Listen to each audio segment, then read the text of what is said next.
Welcome to Study Loop. Let's start by drawing a picture. So let's say this is the point on the ceiling where the pendulum was suspended from, and here's the pendulum.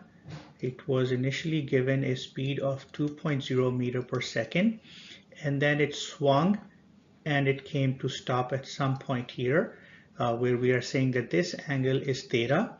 So from here we're just going to apply some trigonometry.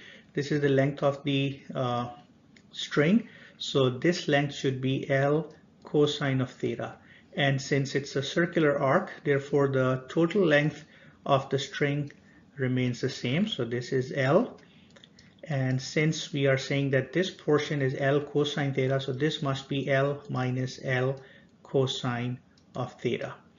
So we can now go ahead and apply our law of conservation of energy, which says initial kinetic energy plus initial potential energy is equal to final kinetic energy plus final potential energy. And in order to solve this, we remember this is the vertical height. The initial kinetic energy is 1/2 m times 2 squared. The potential energy initial can be taken as 0. That's the lowest point in the system. A final kinetic energy is 0 because it comes to rest, is equal plus mgh. So we can cross out the m's in there.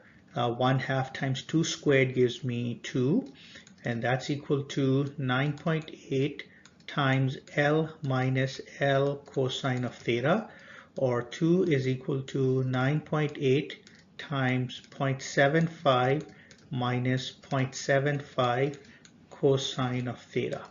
So simplifying that gives me cosine of theta is equal to 5.35 over 7.35, and when you solve that for theta, theta comes out to be equal to 48 degrees.